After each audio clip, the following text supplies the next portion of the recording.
சோறு போடுறதுங்களுக்கு வணக்கம். இன்றைக்கி நம்ம வீடியோவில் தேவ் பட்டேல் அவர் இயக்கி நடிச்சிருக்கிற மங்கி மேன் அப்படிங்கிற படத்துடைய ரிவ்யூ தான் பார்க்க போகிறோம். வாங்க வீடியோக்குள்ளே போகலாம்.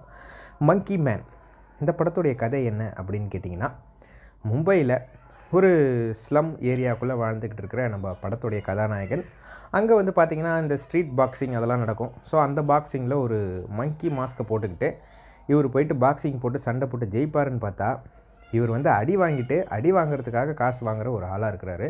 ஸோ ஆப்போசிட்டில் வர ஆட்கள்கிட்ட நல்லா அடி வாங்கணும், அடி வாங்கி ரத்தம் கக்க இவர் வரணும். அதுக்கப்புறமா இவர் கேட்குற காசு வந்து அந்த பாக்ஸிங் நடத்துகிற ஓனர் கொடுக்குறாரு. ஸோ இந்த மாதிரி ஒரு வாழ்க்கையை வாழ்ந்துக்கிட்டு இருக்கிறாரு. பட் இவருக்கு ஒரு மிகப்பெரிய ஒரு வேலை ஒன்று இருக்குது. என்ன அப்படின்னு கேட்டிங்கன்னா, அந்த ஊர்லேயே மிக டாப் பொலிட்டீஷியன் ஒருத்தரும் மிக டாப்பாக இருக்கிற ஒரு போலீஸ் அதிகாரி ஒருத்தரும் இவங்க 2 பேரையும் போட்டு தள்ளணும் அப்படின்னு சொல்லிட்டு ஒரு இம்பார்ட்டண்ட்டான வேலை இவருக்கு இருக்குது.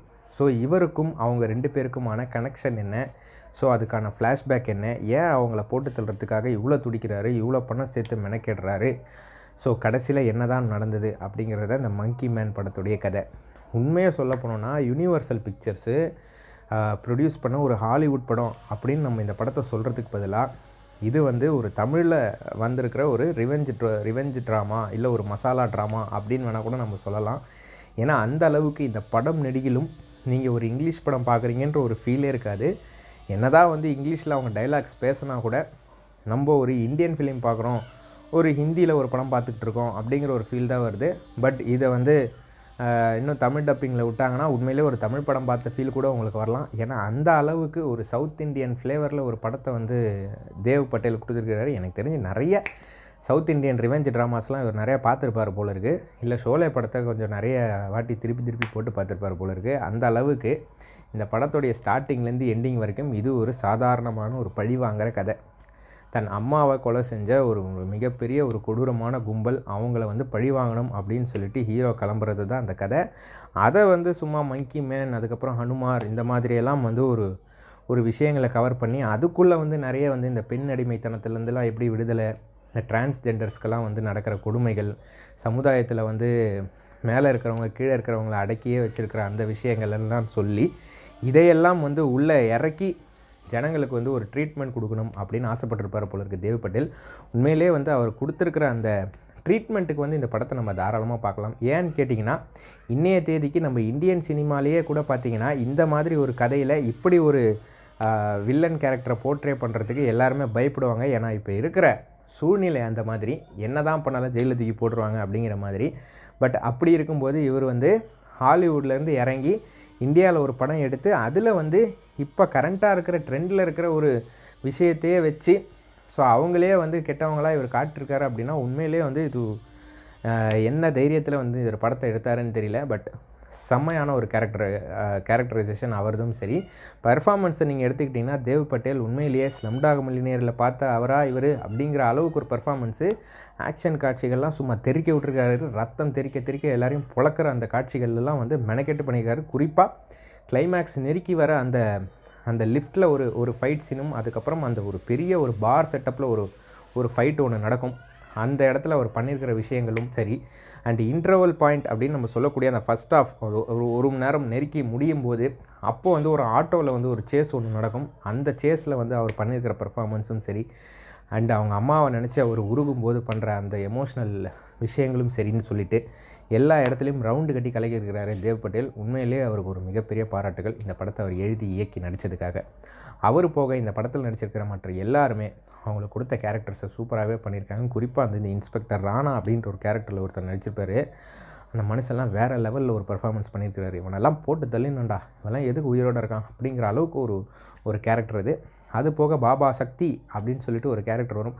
அந்த கேரக்டரு நீங்கள் படத்தில் பண்ணுற விஷயங்களை பாருங்கள், அதை பார்த்தீங்கனாலே அசல் இவரை தான் இமிட்டேட் பண்ணியிருக்காங்க அப்படிங்கிறது உங்களுக்கு தெளிவாகவே தெரிஞ்சிடும். அது யாருன்றதை நான் சொல்லலை, நீங்கள் படம் பார்த்து தெரிஞ்சுக்கோங்க. அப்படியே ஓப்பனாக அந்த கேரக்டரை இமிட்டேட் பண்ணி அந்த கேரக்டர் எந்த அளவுக்கு பல இடங்களை அழித்து அவருடைய சாம்ராஜ்யத்தை உருவாக்குறதுக்காக பண்ணியிருக்கு அப்படிங்கிற விஷயத்தையும் வந்து தெளிவாக இதில் புட்டு வச்சுருக்கிறாரு அப்படின்னு நான் சொல்லுவேன். இந்த பாபா சக்திங்கிற கேரக்டரில் நடித்த அவரும் சரி, அவரும் வந்து ஒரு ஃபேமஸான நடிகர் தான். பட் அவரும் அந்த ஒரு கேரக்டரை வந்து சூப்பராகவே பண்ணியிருக்கிறாரு அப்படின்னே நான் சொல்லுவேன். இது போக ஷோபிதா துலிபாலா, நம்ம பொன்னியின் செல்வனில் த்ரிஷாவுக்கு ஃப்ரெண்டாக வரவங்க பார்த்திங்களா, அவங்க அவங்களும் ஒரு சூப்பர் கேரக்டர் ஒன்று பண்ணியிருக்கிறாங்க. அவங்களும் வந்து செம்மையான ஒரு பர்ஃபார்மன்ஸ் அப்படின்னு நான் சொல்லுவேன். படத்துடைய மிகப்பெரிய பலம் இந்த படத்துடைய ஃபைட் சீன்ஸ் தான். சும்மா தெறிக்க விட்ருக்காங்க. எப்படின்னு கேட்டிங்கன்னா ஒரு ஜான்விக் ரேஞ்சுக்கு கொஞ்சம் ட்ரை பண்ணியிருக்கிறாங்களோ அப்படின்றது தான் இந்த படத்துடைய ஃபைட் சீன்ஸ் பார்க்கும்போது தெரியுது. எல்லா இடத்துலையும் பயங்கரமாக தெரிய விட்ருக்காங்க. கிளைமேக்ஸ் ஃபைட்டெல்லாம் வந்து வேறு லெவலில் பண்ணியிருக்கிறாங்க அப்படின்னு நான் சொல்லுவேன்.